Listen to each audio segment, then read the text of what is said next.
So don't hate me. Do a little talking. Welcome to Shut Up and Scribble, everybody. Thank you for joining us on a Saturday. If you did not watch Kill Taylor, you should go back and watch it. It's an amazing episode. It made me very emotional in the negative way because Taylor got beat. And he got beat. Well, James is really, really fit. We know this. He freaking won the CrossFit Games. But let me just say, for James to be able to pace off of Taylor's times, I fucking hate James. On all of those movements and make a mistake, which could have cost him the $3,000. I'm just saying Taylor should, after the prize pot goes above $2,000, Taylor should always be able to go second. He should let everyone do the workout, know the fastest time, and then beat them. Because he would have done that today, I believe. And I think he would have done it on some of the other times that he's lost. It is a massive disadvantage for someone as good as Taylor is to have to go first and having people who, in a lot of people's eyes, are fitter than he is, which is not always the case. It's just on a specific workout. You can make the argument, be able to go off of his time and watch him do it. Those people are so good.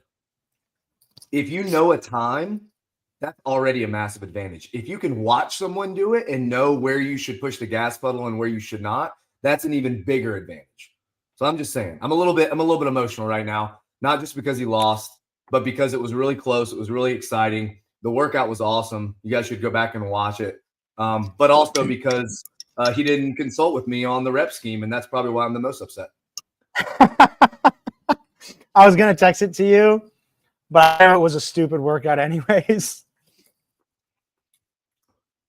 Excuse us, we're both being mongrels and eating on the show. I am eating high ground beef chips. If you guys have not tried these before, you need to. Not just because they're a sponsor, but because they're amazing. There are, let's count them, 1, 2, 3 ingredients. Beef, cayenne, and garlic salt. That's it. 3. Most other protein, meat, snack type companies, most of them have 10, 12, 13 ingredients, the ones that actually taste good. This has 3, and this is incredible. There is, I think, 42 grams of protein per serving, and I want to say that that's being tested in a lab right now because there's actually more than that. So pretty soon we might be able to say there's actually over 50. 52. Yeah, I mean, it's incredible, guys. While they are very, very adamant about not going the military route to try to make sales, Josh and Dylan both are extremely modest with their service.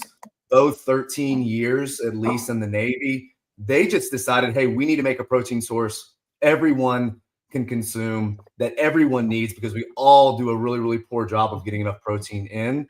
I'm telling you guys, you need to try it. High ground beef chips. It's the best you'll ever try. Actually, they got a little spice to them, which I like. The cayenne pepper really adds a little bit to it. Yeah, they're fucking fire, dude. I love those things. I'm about to go destroy Lizzie's fucking cache of them at the house in a little bit. Ken Walters, I'm sure there is a discount code. Let me text Josh McCandless. Josh, hello, mate. Sorry. So today we're talking about a couple things. We're talking about the open announcements. Let's start with Mayhem. Haley, Austin Hatfield, Roman Krennikov. I believe personally that the first week of the Open is going to be, I mean, I don't know. Like, do we think the Open is gonna stay with that hey, everyone can do this on the first week type of theme and get progressively harder? Or do we think Dave's gonna say, hey, fuck you guys, it's gonna be a hard workout week 1? Well, because they kind of teased that Rich may or may not be the surprise guest based on how his body feels and what's programmed. Oh, he's going to be. Yeah. I think that it will be something where Rich can push all of them and like maybe actually beat them. I kind of hope after all the talk last year about how the goal was more accessibility. The goal was not so much to be a test of fitness for the community, but to make everyone feel more so like they can play along and they can do the workouts as prescribed for longer, at least for like the first 2 weeks. I could see maybe not it being like a 23.1 like start the workout, start with ring muscle ups in the workout, but I could see it definitely being a little bit more high skilled. Yeah. Ken Walters, the discount code for your order is Scribble, all caps.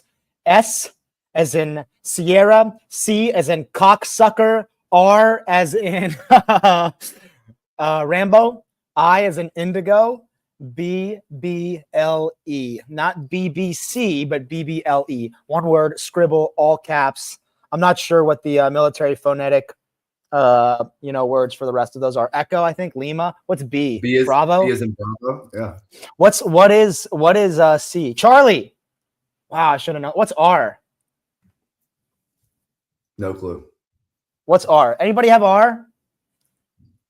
Rim job. Here you go. Holy shit. Oh, hey Taylor, I just bought the conditioning workouts ebook.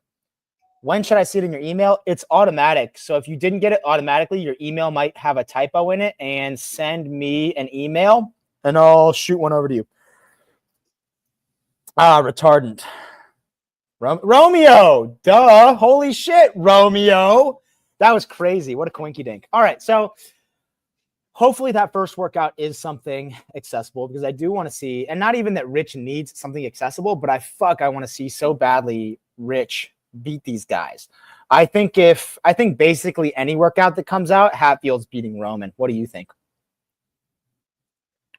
Ooh, I think it would be really, really tough for something to come out in the open specifically that Roman is going to have the advantage on.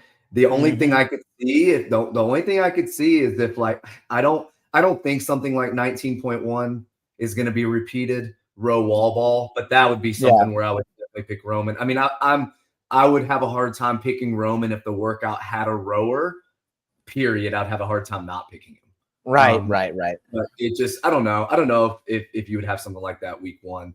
I think it would be really, really cool, since the last time Rich did an announcement, they did 15.1, 15.1A. I know the scoring of the lift is a little bit skewed, and back then people just didn't try on the first one, and they still did the 1RM clean and jerk. But I think that would be cool to watch Rich do again, because I think he could beat that time. Because if you go back and watch he and Matt doing it, they come out so hot, and they just like, even now, like, dude, that's 10 years ago, which is insane to think about.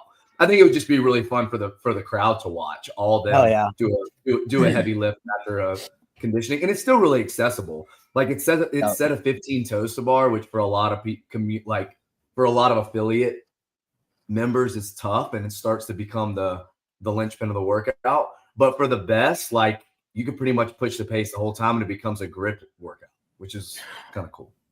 Stoked to see what 25.1 is. What we are going to be doing for the open.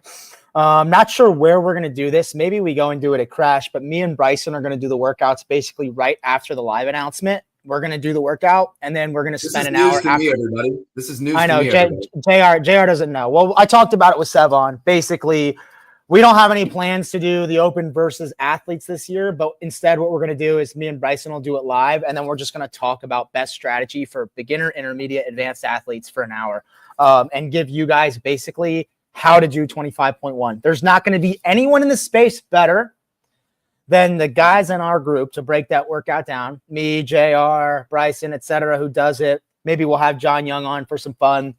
But we're just going to talk about the workout, shoot the shit, and have fun. It's going to be sick. And then what we're doing for Sentinel members is me and Bryson are going to jump on like a 30-minute video call Thursday evening to go over the workout as well. So we got a couple cool things going on. Oh, and what we failed to announce on Kill Taylor today is that there's going to be a new Kill Taylor series. And I'm not sure if I'm allowed to talk about exactly how that's going to work and what exactly it's going to be. So I won't, but you guys are going to fucking love it. It's not going to replace the current one. The current one is going to stay, but it's going to be in addition to. So, yeah, just get you guys all worked up, hot and bothered over that. It's going to be fucking sick. And let's talk about, too, this one I'm a little passionate about. Sydney Wells getting a second open announcement. She didn't even make semifinals last year. What are your thoughts on that, JR? That makes me jealous. I got to be completely honest. As an athlete, I'm jealous. Yeah, I was gonna say, I think it probably makes you jealous. Yeah, I think she stepped in last year when Tia was hurt and did Hurt. week 3 announcement with Ariel Lowen and I want to say Jay Crouch. Yeah. It's cool. I mean, I'm super happy for Sydney. I think it's really cool that she had a really good showing at Wadapalooza. She didn't get to compete last year in the competitive season because of that injury. And I mean, I think for someone like her, if she can beat Emily live like that, then people start to consider her as like, oh yeah, Serious? she's gonna make the games, and we expect her to do well this year. So I think it's cool that she got the. I don't think she will beat Emily Rolfe. I don't think there's really. I just don't. I don't see what could come out that she would beat Emily Rolfe. She's not fitter than Emily Rolfe. Yeah, Thoughts? it'd be interesting to see what that workout is. What would have to come out for her to beat Emily Rolfe?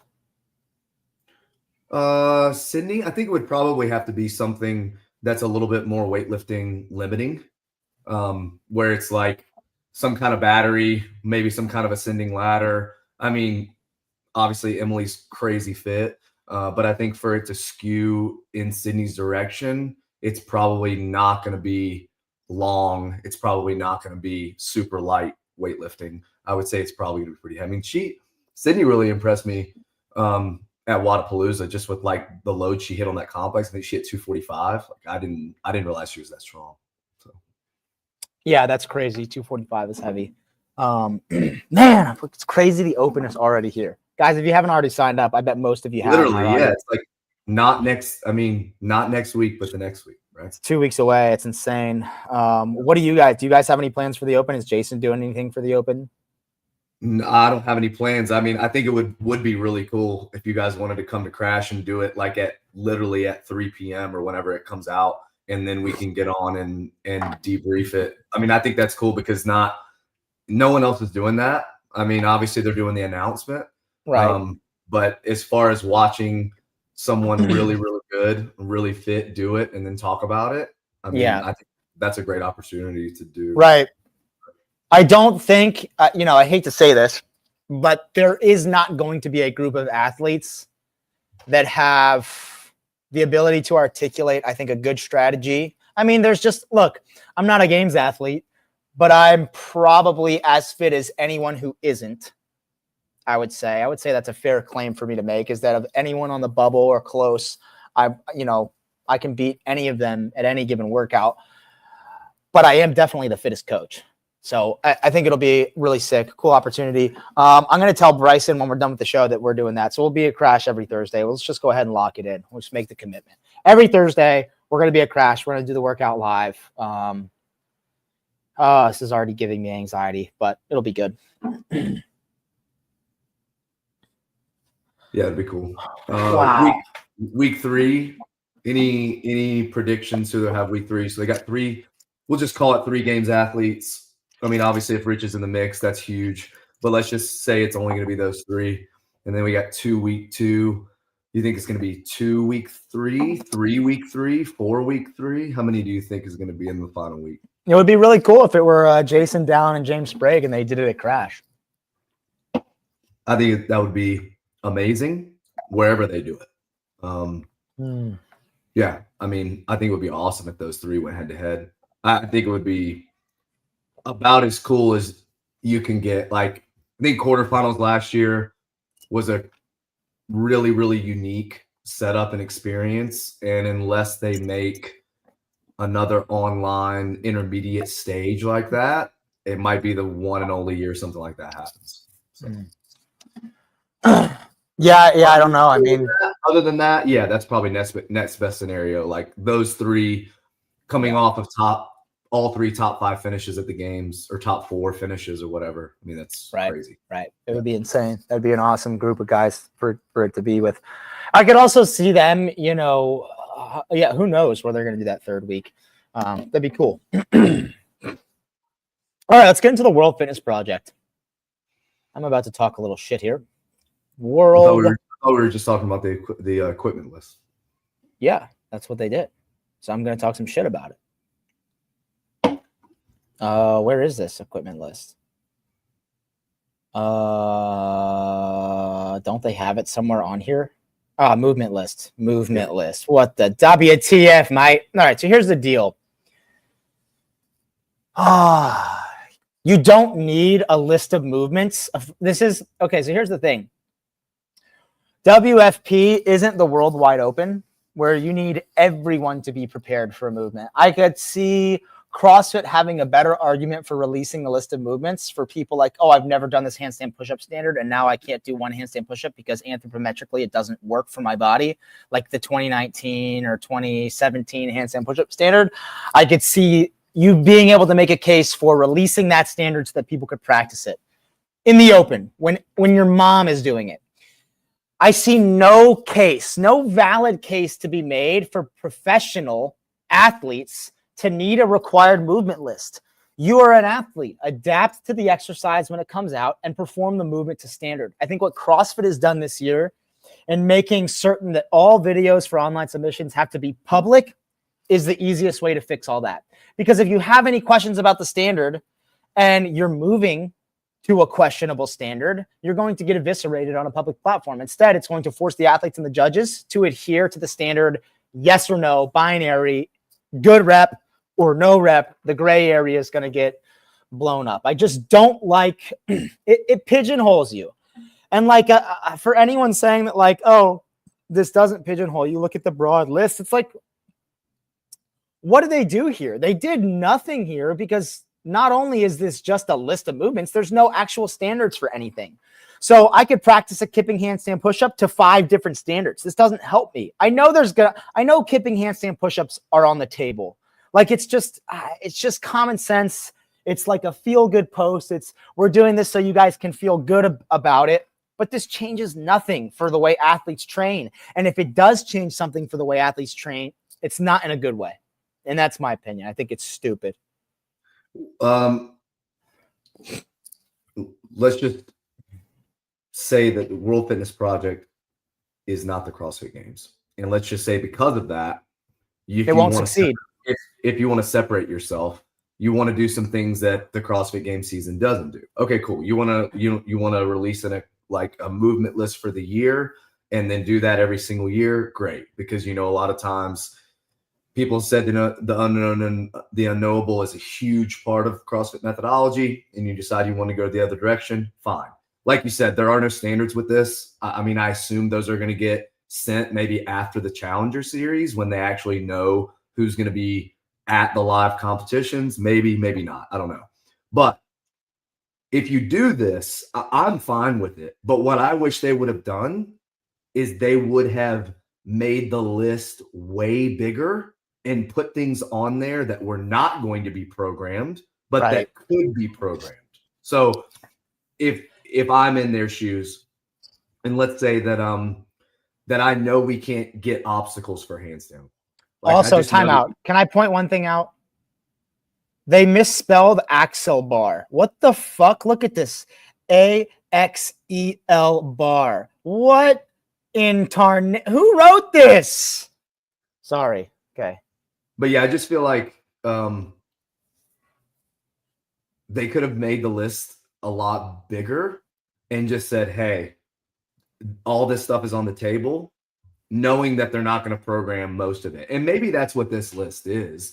I think a lot of people were looking for specific things, right? They were looking for jump rope variations. They didn't see it. They were looking for maybe handstand variations. They didn't see it. They were maybe looking for ring variations, like a ring handstand push-up. They didn't get it. So yeah, there are things that you can look for and just say, okay, I don't need to be doing that. But like you said, this idea of second and third wave adaptation, doing things like L-sit holds because they will make your deadlift bigger instead of just deadlifting all the time. There's a lot of utility in that. And to not do a movement because you know for sure it's not going to come up in the competitive season is risky from the standpoint of how do I get better?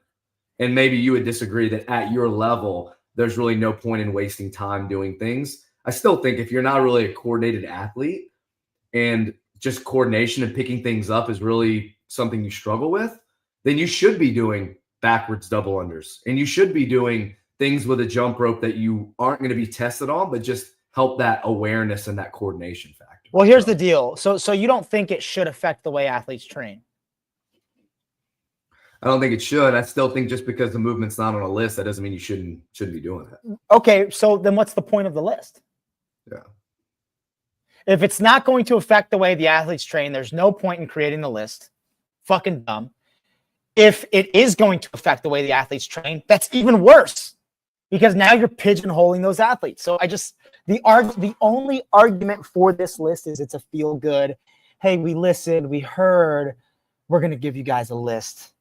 And it just, come on, man. Like what? They're just ruining the spirit of everything that people who watch love about CrossFit. What if they did something like this? What if they did something like this? What if they said, hey, this is your first list of movements that are possible. 1 month out from the competition, we're going to send another one. And in that list, they may have a 1 month out movement where like you get something a little bit more niche, but that you have a few weeks to mess with it. And then before the competition, like the week before, the 1 week out list, they send you the final list for the event. And it has maybe one movement that they only want you to have a week to prepare for.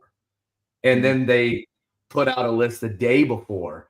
And it's like there's a movement on that list that you have no time to prepare for. So essentially, you still get the effect of like Dave posting a heads up post, like heads up, here's the obstacle course you guys are going to do at the CrossFit Games. And you only have a week to prepare. But then when you get to the games, oh, yeah, here's someone doing crossover double unders. Good luck. You have a day. Like, would you like that better if they did it in tiers, or they just didn't release anything at all? I just don't think you need to have things like that released. One of the most exciting things about the games is you are going to be introduced to things you've never done before.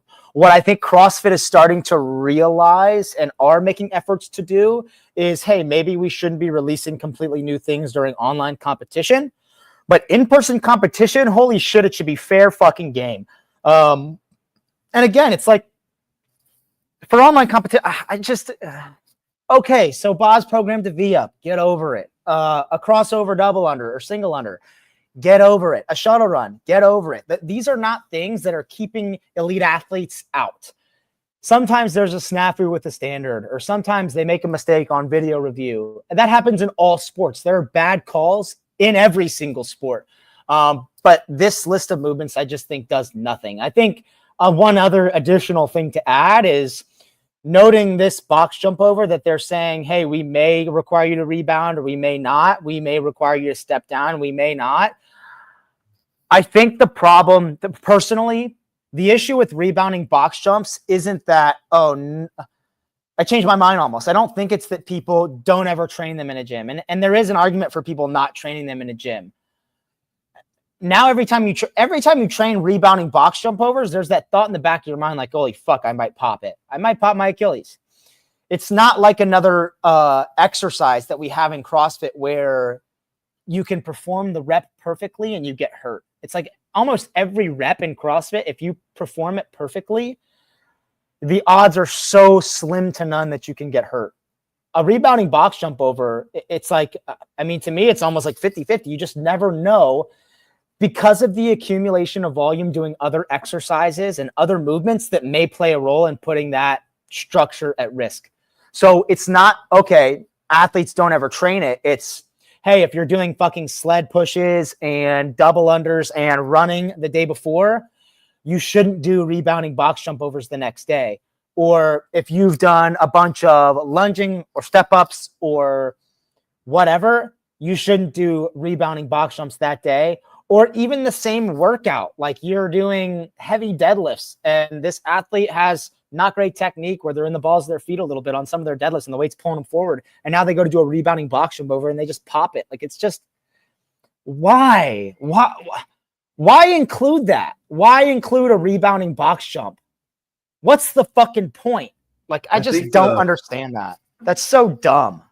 I think my interpretation of this is that they're never going to mandate it being rebounding, that they would program a height or a rep scheme where it would really benefit you as far as winning the race to rebound. So they're basically saying we're going to allow it. They're basically saying we're not going to always make you step down. You will have the option to rebound or not. Hey, if you're claiming your whole event is for the athletes and for the people and you care about them, this is the dumbest fucking thing you could have put in this standards list. So fucking stupid. It's like, hey, we make rules in the NFL to protect athletes all the time. A rule in CrossFit to protect athletes from themselves, which at this point you need because they are so fucking good. You shouldn't be rebounding. Just the way, like, hey, we've limited your ability to hit the quarterback because these ends now and linebackers are so fucking huge and so fucking fast. They can absolutely annihilate a defenseless player. Like, they can just fucking destroy them. These athletes are so fit and so good at pushing through things that regular people can't push through. A rebounding box jump over is just asking for them to hurt themselves. And for World Fitness Project to claim that they're for the athletes and that they even give a fuck and they put this list out, it's like, okay, not only are you probably going to hurt somebody in a competition, WFP, but you're fucking going to hurt them in training now because some fucking athlete's going to be doing them in training and they're going to pop that pussy and it's going to be game fucking over for their season. And I hate to see this shit. Fuck, I hate to see it. Sorry, I'm getting wound up, dude. I want to go back to the point you were making about why release and if there's some new things online every now and then, whatever, tough luck. I want to push back on one part of it because I do see the argument in the leaking of information. For instance, the year that they did crossover double unders at the games and they announced it, and then all of a sudden half the field brings out this beaded rope that is like perfect for what they need for the workout, and everyone else is looking around like, wait a minute, why do you have that rope? And they're like, well, what else would you do a crossover double under with? So let's talk about that for a second, because what I do think the list does is it prevents people who maybe are talking that shouldn't be talking, or media people that are involved in the broadcast. You know, leading up to a competition, there's a certain amount of people that have to know the workouts because they got to make graphics or they got to do this. So let's say that there's a new movement in there, one that you don't want people to get the information of, but people talk, right? What I will say is that I think this does take care of people getting information before other people because everyone has the same list. So if there is no list, I could tell you because, hey, Taylor's my friend. He's competing. I got this information. I can just be like, hey, Taylor, you've been practicing your triple unders? Yeah. Like, you can do that. So in that respect, they also don't have triple unders on the list. Like, how can you? Yeah.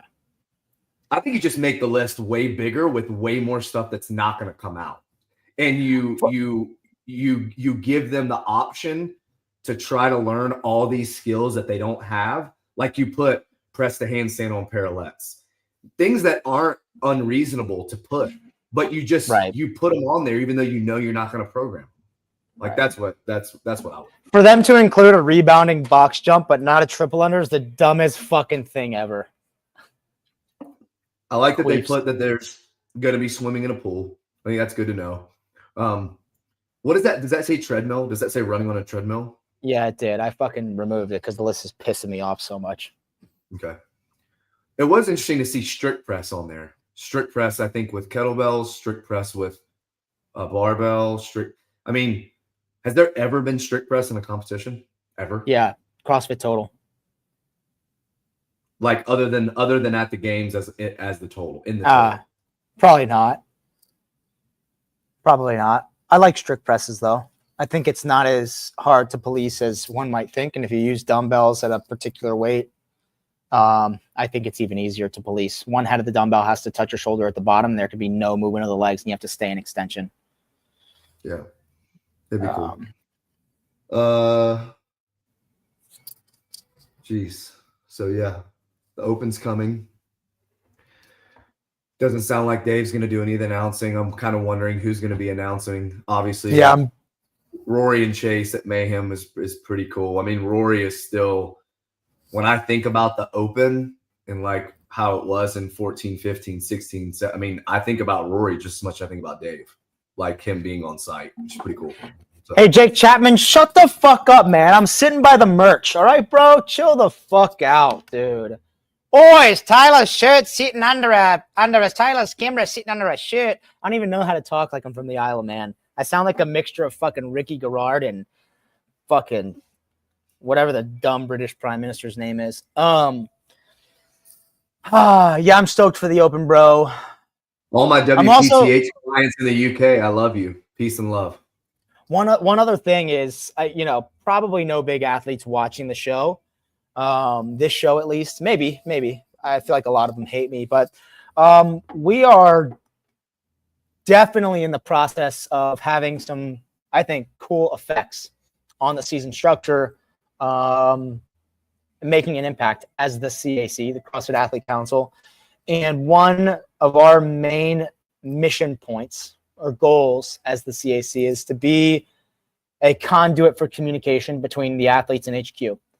So regardless of whether you hate me or not, you please use us, me, Spencer Panchik, Colton Mertens, Ryan Dickey, Yasmin Arroyo, or Olivia.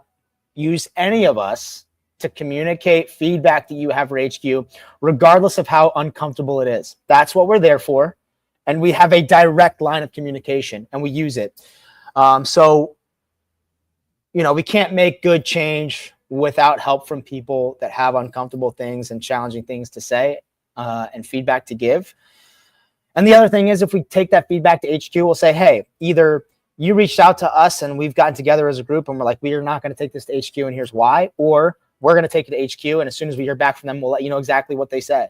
And if they say HQ is like, hey, we're not going to listen to this feedback, we're going to be transparent about that shit. So we just need you guys to work with us because we can't, hopefully those of you, even if you are like saying I'm out for the season or whatever, we still need to hear from you guys too, because a lot of these guys who are not competing have still poured a lot of blood, sweat, and tears into the sport. And it's important to hear what they have to say and also to, try to bridge that gap again so that we can bring trust back between the athletes, the affiliates, the community, and HQ and the games team, HQ in general. So please use us. I'm begging you. And if you don't, then it's your own fucking loss, I guess. I think I saw something on your story would go kind of in line with what you're talking about, which I think is pretty cool. They announced that certain hand protection in live competition will be outlawed. Is that something that there was enough feedback and enough pushback on that you guys are maybe trying to get the competition team to like rethink that as a... We haven't had any impact on stuff like that yet. We're still in conversations about all of those things, equipment, formats, things like that. We aren't ready. We haven't met with HQ basically with our feedback yet. So we got to wait till we have that meeting and get with HQ and talk about it. So we'll see. I don't know. The question is, I don't know if we can have an impact on stuff like that. And to be honest, the community feedback, we put out a questionnaire to the community and it was far more vague than specifics like that. HQ came to us with some specifics kind of near that realm. But what we put out to the community was super vague. And a lot of the topics that we're going to be bringing up with HQ are far more uncomfortable and not quite so specific.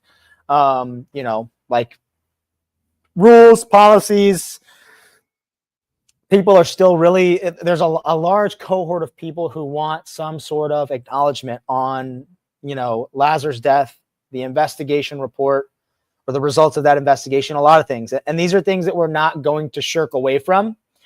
Again, I have to meet with our team and kind of finalize the position that I'm allowed to take and communicate publicly on their behalf. I can't just sit here and spew my own opinions from that position, but we're not going to be this group who sweeps things under the rug. We're not going to be a group who doesn't address things that half people disagree on. Like, we're having two groups of people completely disagree on certain things is just life, and fucking ignoring it is what gets you into a position where no one can talk to one another because we've all just sat in our own echo chamber and we can't acknowledge the other side. So we're hoping to be a group of people who can get both sides to acknowledge one another at bare minimum and make a decision, and whether or not it's the right or wrong one, here's why we're making it. So that's as much as I can say today. And I just know this, like, Oh, so this is a good question. If Taylor disagrees with some of the feedback, but the community calls for it, does he bring it up? Yes. So that's a good question. So on that community questionnaire, we got a lot of feedback about the transgender policy. We got a lot of feedback saying fire Dave. We got a lot of feedback saying, what are some other things? And when I say a lot of feedback, the fire Dave thing could be a really vocal minority. We got a lot of feedback on the investigation results of Lazar's death. Those things are all things I'm going to have a conversation. We are going to have a conversation with HQ about. That's not something I'm not going to bring up. I'll say this. I will never be a person who requests for a removal of anyone on the games team because I'm there to work with the team that's there and there to make improvements with the team that's there. Can't speak for the rest of my team, but that's just my personal opinion. But yeah, if the community calls, if like, hey, the whole community, this is the other thing. I don't think the community calling for Dave to be fired. One, the community didn't. Some people did, and it was baseless. They didn't have the result of the investigation. So say in some far off universe, results of investigation are released and, it's all this person's fault.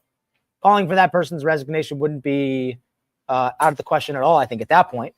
But again, this is all speculation. It's all speculation. I just want people to know I'm not going to sit back and I think there's kind of two sides that have been played up to this point with athlete councils and with the PFAA and with HQ. There's been the side of, okay, they're just licking HQ's boots and they have zero change. Or there's the side of fucking out of left field calling for Dave's removal. Like, what the fuck? We have on and off. There's no fucking middle ground. Nobody's working together. And I just hate that has been both experiences with this type of committee. So I'm not going to do that. I'm not going to be the person. And again, I'm just speaking for myself. I'm not going to be the person who goes, hey, the community doesn't fucking like you. You're fired. Because, hey, guess what? There's a fuck ton of people in the community that don't like me. Somehow I got elected and I am where I am. And you know what? Dave's not in an elected position. He holds a fucking job that he's paid for, and the company decides whether he has that job or not. And I personally think he's the perfect and best person for the job. There's no one alive that has poured more blood, sweat, and tears and effort into the CrossFit Games and its success than him. And if you think that it would flourish without him, I'm sorry to let you know that my opinion is that you are so naive. But anyways, that's just to say that I'm not going to be the person who licks Dave's boots or licks HQ's boots, and I'm not going to be the person who calls for baseless consequences just because people's feelings are hurt. I'm going to try to do the right thing on behalf of the people. I don't know. That was a long rant. That was good. And I've already had a lot of people that want me off. Like, there's been so many people that are like, why is this guy on? He can't be on it. Remove him. Should have voted, I guess.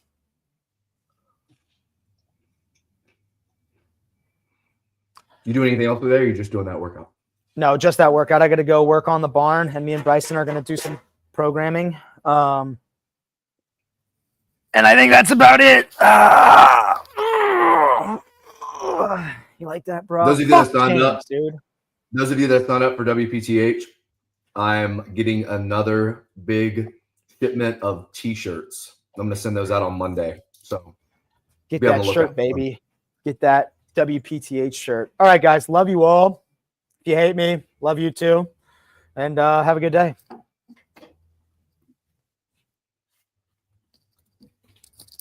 Where you going, bro?